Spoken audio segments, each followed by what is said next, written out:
Okay, what about the multilateral option? I mean, we're always talking about just China and us. What about the option of just bringing in all the other disputants of West Philippine Sea?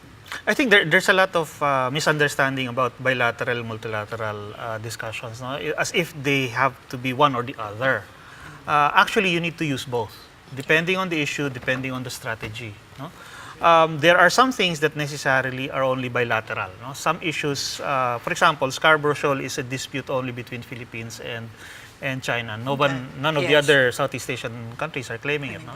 But Spratly is claimed by many countries, so definitely that has to be, the best way to settle that would be through multilateral discussions. The same with the kinds of problems that are being addressed. So certain activities can be dealt with on a bilateral basis, like for example, when your units are meeting each other at sea, you don't have to think of the other countries when you try to solve that problem. No? But a standard of contact that everybody should follow, that clearly has to be a multilateral discussion. No? What would be that? So an example here, of that well, standard. Can we bring it back to what it was before the 2012 brouhaha there? Impossible, simply because China has constructed those artificial islands there and now is in a position to absolutely dominate everyone else. So it's gone too far at this point. Before 2012, everybody was basically maintaining small outposts, and nobody had an absolute hand above it, a dominant hand over the other. No? But now that has completely changed, and China has clearly set out to dominate everyone else.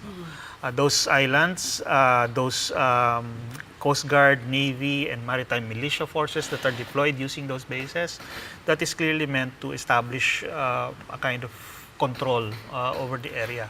So we have to consider that when we think about now the multilateral option and the bilateral option. It's a different situation. So the best example is the Code of Conduct discussions, which originally the idea was formed during the time when everybody more or less had an equal footing there.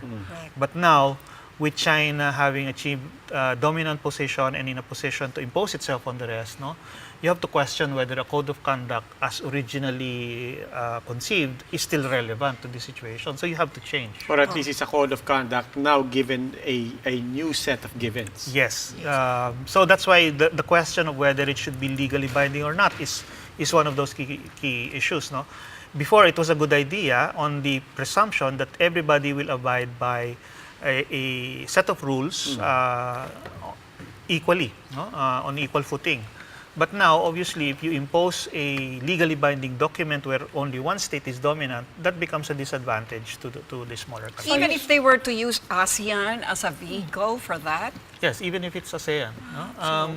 Again, we also have to ensure that whatever multilateral option we have, no, it has also its specific purposes. It has its limitations as well. So ASEAN, for example, you might use it to try to address some aspect of the South China Sea issues which deal with maybe the economic part of it, or maybe with the code of conduct issues trying to address or prevent crisis. So that might be appropriate for that.